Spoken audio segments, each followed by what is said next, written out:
You're listening to Comic Reflections, episode 273. I'm your host, Nicholas Prom.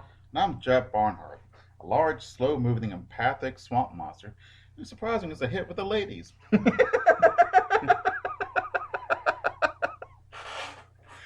Comic Reflections is brought to you by The Outhouse. You can find our show and other nifty content at theouthousers.com. And if you enjoy this program, please subscribe to us on either iTunes or Stitcher. Yeah. So before we get started, I want to remind listeners that if they love the holy living crap out of our program, they can give us their money by visiting patreon.com/comicreflections. And also, we have our October drawing that is going on right now for some signed comic books that you can win. Just leave us an iTunes review and shoot us an email to comic.reflections@gmail.com to enter. And you can enter anytime before October 31st and be eligible to win. Cool. Okay, well, let's talk about our books this week. Okay. The first one is Fear, number 15, cover dated August of 1973. And according to Mike's Amazing World of Comics, it went on sale May 22nd, 1973. And the story in this issue is called From Here to Infinity, written by Steve Gerber, penciled by Val Mayerick, and inked by Frank McLaughlin. Frank McLaughlin created Judo Master at Charlton. Oh. Yeah. Was maybe the first martial arts superhero. Because that was in like 1966 or 65. Wow. And, before the Kung Fu craze of the 70s. So it was kind of, you could say it was ahead of its time. Yeah. That's kind of cool. Never heard of that. So, yeah. From Here to Infinity is a takeoff on From Here to Eternity, which is a cool movie. Right. I did not like the book one of the few times. The movie's wonderful. Frank Sinatra, Ernest Borgnine. Sure. A bunch of other cool people. So yeah. Well, I like to. Sometimes that'll happen. Sometimes a great movie is made out of a so-so book. Mm-hmm. Usually the opposite is the way. But like the Warriors movie is wonderful from the 70s. Yeah. Walter Hill movie. I got the book. I tried reading it, and I'm a reader. Mm-hmm. I just couldn't get into it. I thought it was Dullsville, baby. Yeah. From Here to Eternity was dull as dishwater. Man, it was awful. But the book and the movie is wonderful. Hey, so splash panel. F-106 Delta darts or it's bombing New York City. About time, I would say. Although they're not bombers. It's like, man, it's 1973. Charlie Bronson's really going overboard with this revenge trip. Right. Yeah. They're interceptors, and they've been around for a while, so I think they finally got rid of them, but they're not really bombers, but hey, you can put a bomb on anything, I guess. Sure. So what's going on? Wow. So we turn the page. I do like the splash panel, though, because it's got a spectral figure of the man thing towering over everything. Obviously, it's just kind of like, he's really important to this story. Yeah, and the F-106s are done well, so I like when things are drawn like they are. So yeah. Someone does a little research. Yeah. So, here we go. In the streets below where they're being bombed, policemen are beating the crap out of protesters. Yeah. Which is great. Hippies who want this is in New York City and in Washington, D.C., they're protesting because they want them to resume the war in Vietnam. Yeah. All right. Something strange is happening. In the front of the White House, troops are shooting protesters. Sounds cool to me. So, man, Kent State was like a red letter day for you, wasn't it? Yeah. Kent State is in what state? I can't remember. It's Kansas or somewhere in the United States. But their National Guard, I don't know. 20 years later, hadn't recovered from that. So the reputation, or the morale and all that stuff. So sure. They're even having a good time in Moscow, Russia. So, all right, so rioting and stuff. Yeah. All right, we have Joshua Cale. He's a professor and a cult leader. Yeah, and the discoverer of hippie lettuce. Okay, but oh man, I don't like kale that much. I tried and tried. Oh, that's what your joke is. I'm sorry, it's just falling really flat to me. Oh, okay. You Kale. never had kale? I've had it, but I was like, I didn't hippie lettuce. I thought you meant weed. No. Okay. It's like, what the hell, huh? Okay.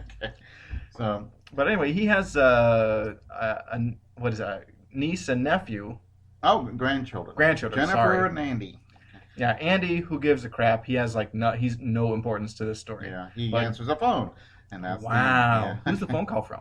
It's from the town saying Man-Thing is being attacked in the local Florida town, Yeah, and so I think it's they went- Orangeville, Florida. Citrusville. Isn't it? Citrusville, that's what it is. Thank you. No, it's close. Close enough. Yeah. So, let's see, a group of infamous Florida men are, that meme, Yeah. right? Yeah, but these hillbillies are attacking Swamp Thing in typical hillbilly fashion. Yeah, they shoot him. They're and like, then they hey, run. Cooter, get that gun. That Yeah. kind of stuff. Yeah, and they shoot him. Doesn't do any good, so they hit him with a truck. So, yeah. And they go flying, of course. Yeah. So, is it Jennifer? Yeah. Okay. So the professor drives a niece and nephew down to where Man-Thing is getting shot and stuff. Mm-hmm. And she has some kind of rapport with the Man-Thing because of stuff that's gone on in previous issues, Right. which we don't know about. Right. But we find out today. Yes. So they get a pickup, they get a tow truck and tow Man-Thing out to be buried. Right. Somehow they were actually able to defeat him, which is weird. Yeah. Jennifer wants to go out with them to see him buried. And so Professor Kale's we gotta find this book, the tome that will solve everything. Right. Because some mystical hobnobbery is going and it's making everyone go crazy and riot the world over. Mm-hmm. So Professor Kale gets his former cultists together and they say, oh, we got to find this book. Let's go back in time. So we go back to Atlantis. We get a flashback telling about Atlantis. Yeah, a tale of the tome. Yeah. All right, so, all right, what's her name? Jared Na prophesies Atlantis will sink into the sea. Emperor Camus is angry at that. This is a bearer of bad tidings. Is a lot of the ancient emperors and king of kings would just kill someone if they gave them bad news. Yeah. Yeah, so I think that's a bad idea. Yeah. I prefer the Godfather. Don't shoot the messenger. Yeah, and Hagen says, I need to go back. The Godfather's a man who wants to hear bad news immediately. That is wise. That's true. Yeah. People who put their head in the sand when they get bad news, there aren't strong leaders. Nope. And it's just odd that he's so enraged. There's a prophecy. So could there be something with this prophecy? In the ancient world, leaders of a nation tended to be revered and looked upon as a deity. Mm-hmm. Not everywhere, but in a lot of places. And so maybe somebody bearing these bad news that he didn't come up with or prophesy makes him look bad. Yeah. So he wants to sweep it under the rug, maybe. Mm-hmm. Just a thought. Yeah. She has silver hair. Yeah, it's fine. Okay, so she is banished because she will not refrain from prophesying. Right. So they get into a boat and about to die. She prays to her god, Valka. Yeah. And their god tells her what's going to happen. And in the future, there's going to be Nazis and Spider-Man. And Captain America too, right? Yeah, that's true too. Yeah. But that's kind of cool. Wow, Nazis and Spider-Man? Yeah. Wow, this comic has it all. Yeah, indeed. So they finally get up onto land. And she finds an Atlantean society or village. So she goes there. She starts her own, I guess, cult. I don't know. Sure. I'm not using cult in a bad way. It's I guess in religion. So they're going to write down all of her prophecies. It's a comic book. Who are you going to offend? Oh. A made-up group in a comic book. Yeah, right. Anyway. So back in Atlantis, they're sinking to the sea, duh, and they blame it on the sorceress. And so then back at the Atlantean city, they get mad because, oh, it must be the sorceress's fault that there's an earthquake. So they kill her. But a couple of guys from her crew escape Yeah. with the important knowledge. Yeah, with the scrolls or whatever. Mm-hmm. And so this is all a vision that Professor Kale has seen. Mm-hmm. And now we know what's going on. So Jennifer is in the swamp where they buried the man-thing, and then she gets visited by some wizard Yeah. who apparently appeared in previous issues. Dakeem, I Yeah. guess. So he gives her the easy on the eyes outfit that Jared Na had. And she says it's far out. Yeah. Agreed. Yes, I agree. So, and he says, I made Man-Thing pretend to die. So Man-Thing gets up, and the three of them go into Doctor Strangeland. Yeah, so Man-Thing ends up being... I can't remember if it's either he himself or he's either the guardian of the Nexus of All Realities or he is the Nexus of All Realities. Yeah, but he's also, he's the cure for this problem. So this is the solution is Man-Thing. Yeah.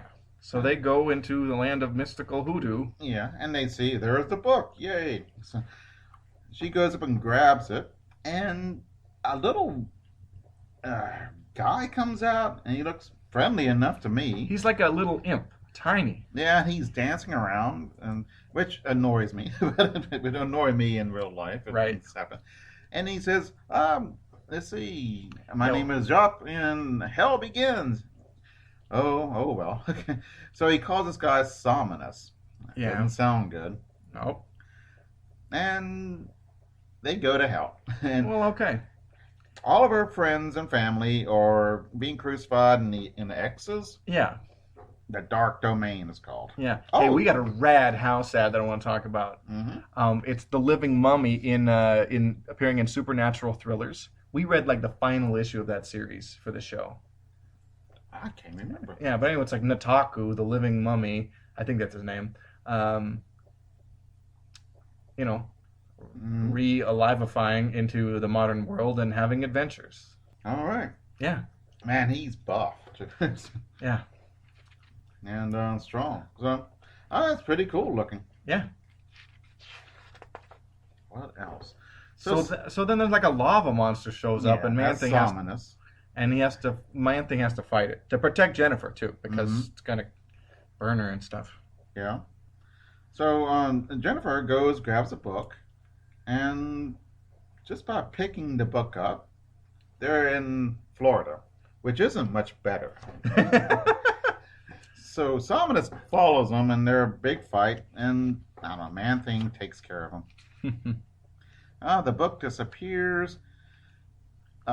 Man-Thing loses his connection with Jennifer and goes off and makes Jennifer sad.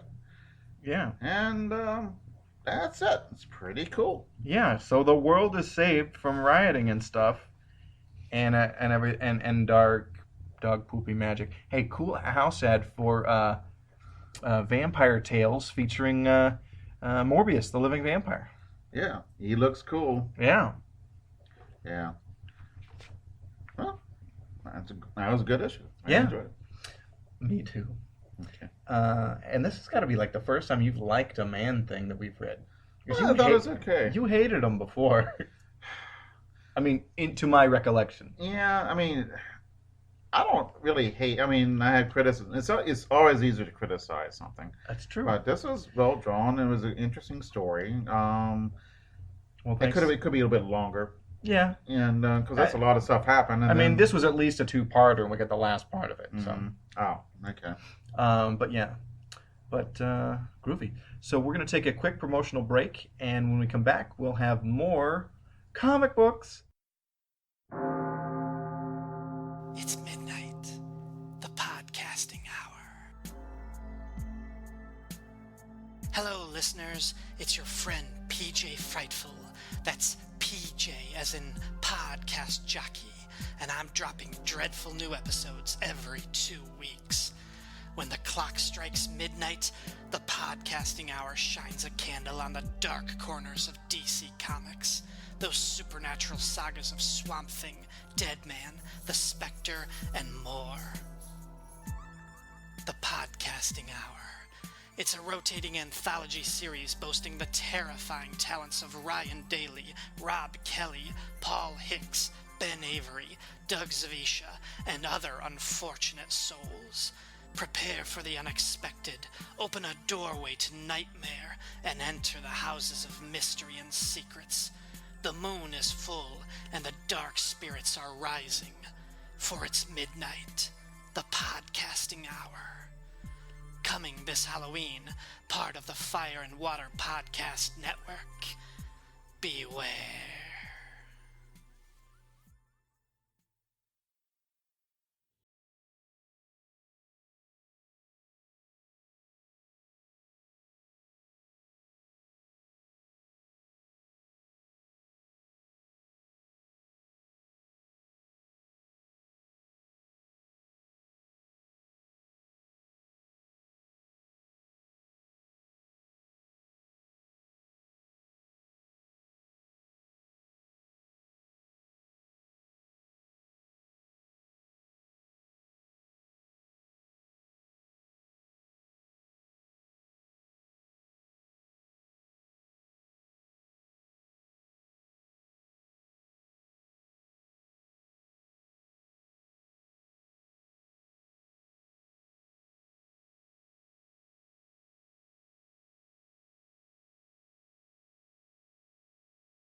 Podbean.com.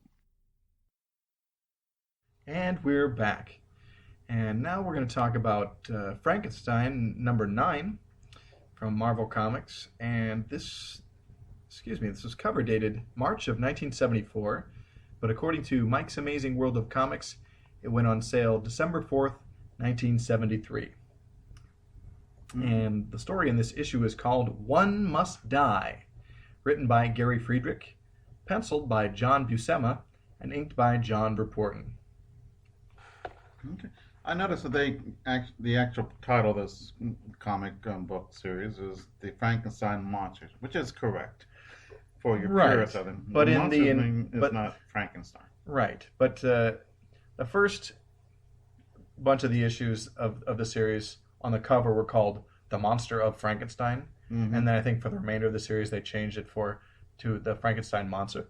But in the indicia it just says Frankenstein, and so that's what I'm listing as with. So yeah. Okay. So shut up. I don't think the title was The Vampire Killers. Oh, that's weird. Yeah. Sorry, I was looking it up on comics.org and not even looking at the book itself. Okay. So the Vampire Killers, but yeah, whatever it's called, we're gonna talk about it. The Vampire Killers is a homage to the Fearless Vampire Killers movie in 1967 by Roman Polanski. Yes, I'm aware of the film, but I haven't seen it. Same here.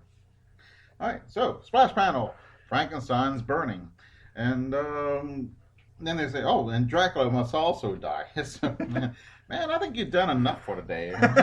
Frankenstein. There's a sense of urgency here. Also, it should be noted, this is set in the 19th century. Which is kind of cool. So it's not, I mean, like, at this time, Marvel has a Dracula book, but this is taking place before that. But I was thinking, the villagers are wrong to burn Frankenstein, but it's actually the logical thing to do. Well, yeah. Here's a guy gets mad at the flowers wouldn't float or something. That was just a movie, dude. Well, this is real life. There's of course, one of the first science fiction novels is Frankenstein by Mary Shelley. And that's who wrote that. Yeah. yeah. I'm joking. And it's important, but that is not the Frankenstein of popular culture. And there've been a few movies made that way, but mainly it is the 1939 James Whale version. 1931. 31. Okay. And then Which is absolutely wonderful, and the Yes. sequel is wonderful too. From 1935. The Bride of Frankenstein. And then 1939 there was The Son of Frankenstein, which is the third and final time Boris Karloff played the monster. And they're all worth watching. Oh, they're wonderful. But that's where we get Frankenstein. Everything we know about Frankenstein that's it. So yeah, which I'm okay with. I am too. I mean, I like the literary version.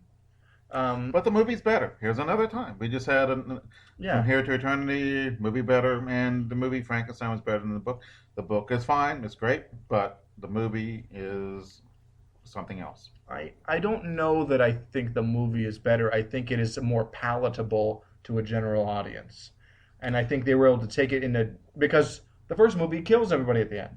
Or the book, excuse me. Yeah. I think it's a fantastic book. And it's actually really creepy. And it explores to a greater depth and to a darker level, themes that just aren't quite explored as fully in the movies. Yeah. But you cannot do in movies. Yeah. It's hard to explore something in depth. Yeah. I think they did a pretty good job in the Kenneth Branagh version of Frankenstein. I didn't see that. It's pretty dope. Robert De Niro is the monster. Yeah. There's a wonderful 70s TV miniseries on that also did that, right? Yeah. I have seen just part of that, so I enjoyed it immensely. I don't know if it's any good now, but I enjoyed it when I was a kid. Yeah. All right. So what's happening in our story? We're in Transylvania, of course. Everything happens in Man, I would never go to that country. I bet it's actually pretty dope to go there. I bet it's nice. Problem. Oh, there's a bat going around. I'm sure it's totally innocent. No. It's Dracula, and he's after some beautiful girl. These are, in the movies, they're always going after beautiful women. I don't complain any, but it's sort of, it's, wouldn't some farmer's wife work as well or something? Yeah. It's sort of... I think because, especially one, you're talking about Hollywood movies and comic books, so the visual aspect is, you want to see a pretty girl. Yeah. And second, I think, along with the, need to drink blood to live, there's a subtext of this is sex stuff. Yeah. And so it's him and drinking the blood is, it's symbolic of putting the wood to these gals. Yeah. And that is also in the book. Right. Correct. Dracula, which is pretty darn good. I enjoyed Dracula. Which is better than the movie with what's his name? Bela Lugosi. And wow, you had to think about that? I'm bad with names. Whoever you are. But it's I like the Bela Lugosi version. I do too, but it's not as good as the book, and it's not as good as Frankenstein the movie. Now, Christopher Lee did a whole bunch, for Hammer Films, did a whole bunch of Dracula movies. Yeah. There is I think it's a Spanish film that he did, where he did the literary version of Dracula. And it's a Jess Franco film. Yeah. If you've ever seen any of his movies, they're crazy. But this movie, I think it's just called Count Dracula. It's Christopher Lee, and he's like a Dracula with like a big handlebar mustache and mutton chops. And it's good. Mm-hmm. He plays it very differently, but it's still excellent. I did not like Coppola's Dracula. I haven't seen it in its entirety, so I can't really comment. Yeah, I was just sort of, I don't know. Even though it had lots of good people in it as well filmed, I didn't like it. But okay. But I think one thing, the beautiful girls, you care about them, and you don't care about some ugly old farmer or shoemaker or something like that. Right. So, and also he does what Dracula does and sucks her blood, and she screams, and everybody hears that. And the villagers, while we're doing this, we're protecting our woman. So let's go protect our woman, and leaves Frankenstein there burning and burnt. And Frankenstein was resigned to death. I'm tired of this crap. I'm going to die. Wait a minute. I need to kill that Dracula fella before I die. So he gets loose, and he just swears that he's going to go get Dracula. Yeah. I love the flames licking around him. It's pretty cool. Yeah.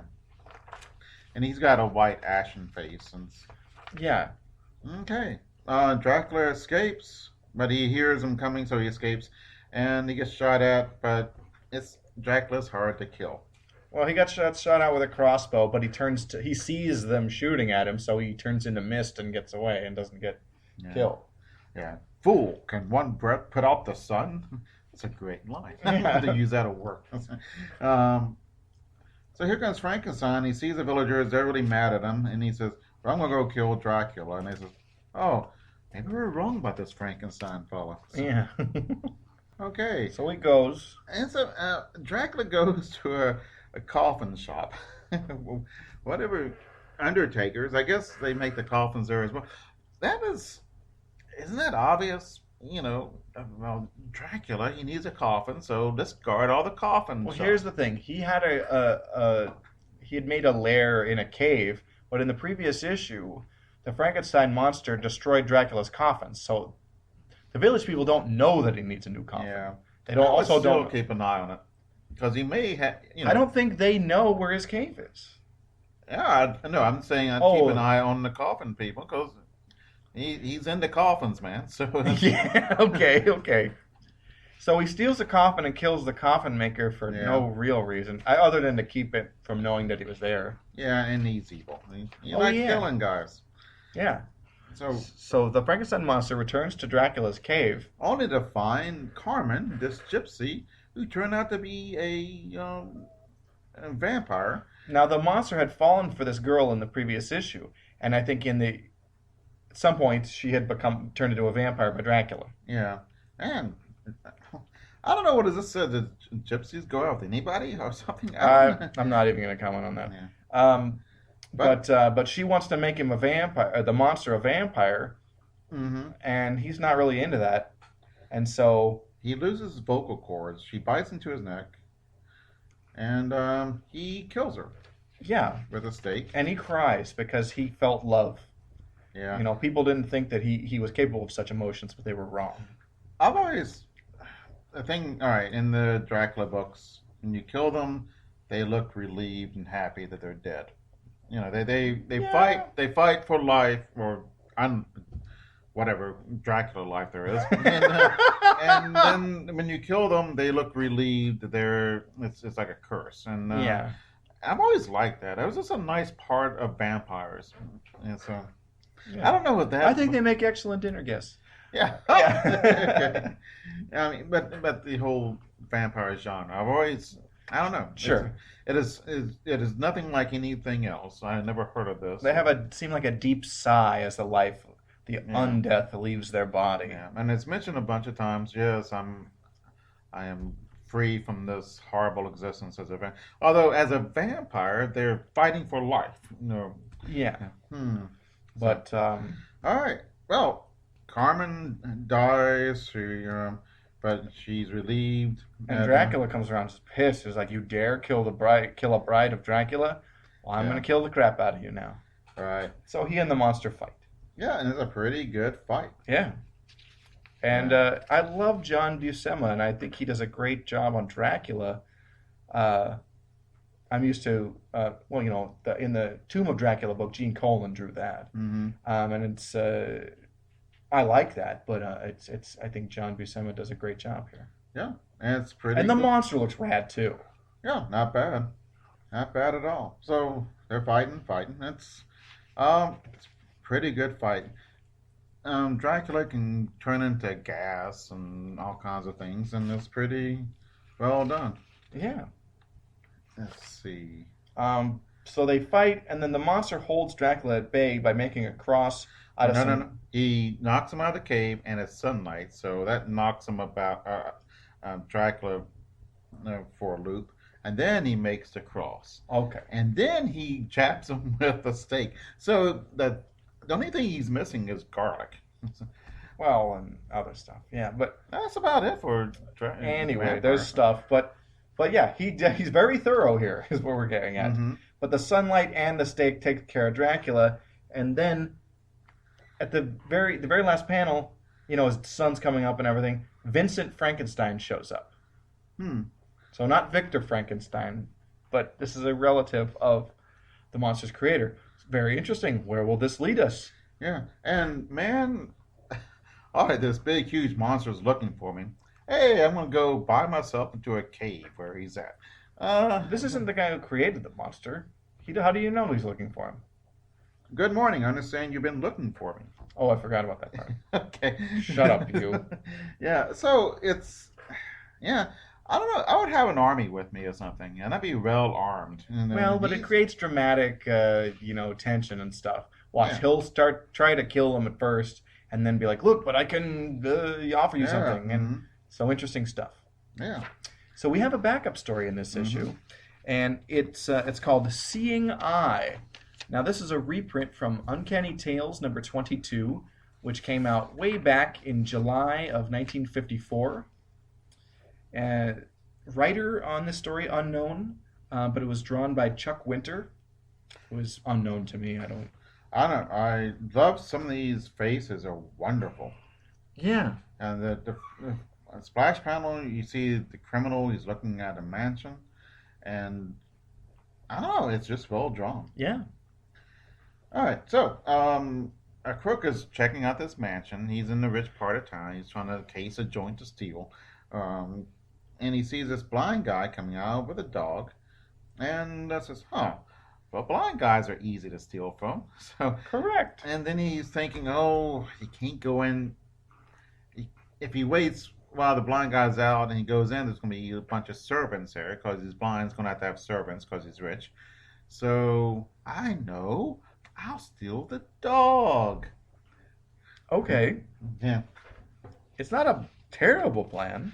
No, not at all. So he gets a Confederate, and they get together, and they're going to meet in the park, and he's already got a note in Braille, which is kind of clever, by the way. Yeah. How, I wouldn't know how to begin writing in Braille. He had somebody else make it. Yeah. But then also, you have somebody make a ransom note. That's somebody else who knows about your plot. Yeah. There's a plot hole for you. I wonder if, yeah. But maybe the person they had to do it was a forger and a criminal anyway. Yeah. Mm-hmm. But even then, there's no honor among thieves. Well, maybe sometimes. Yeah.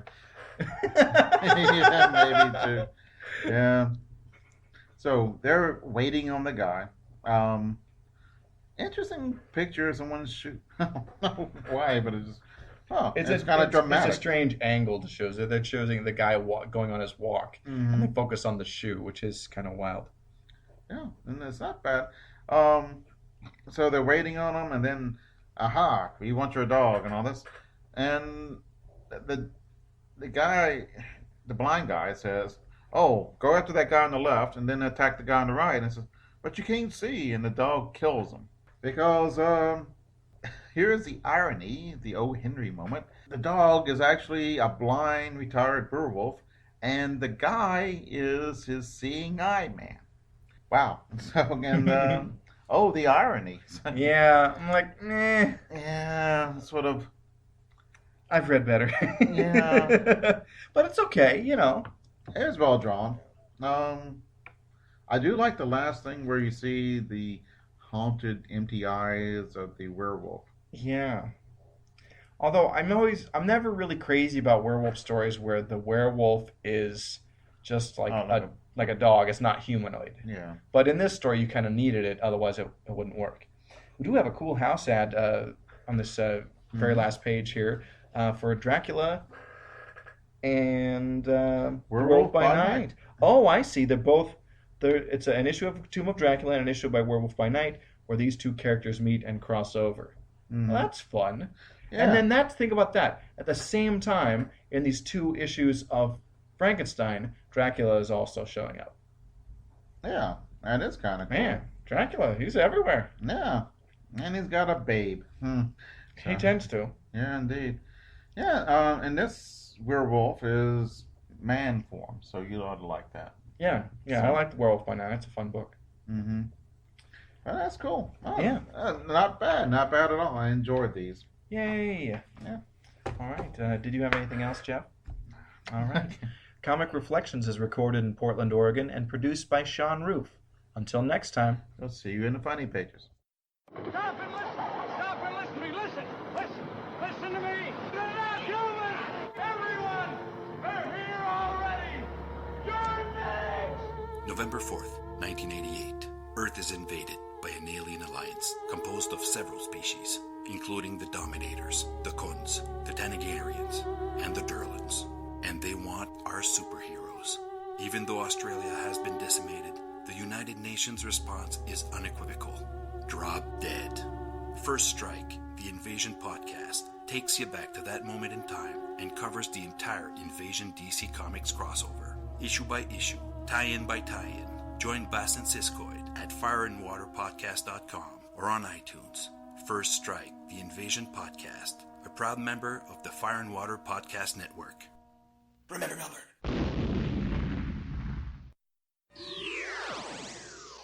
Kalabak, Tassad, it is I, Darkseid. I command you to listen to the Who's Who podcast.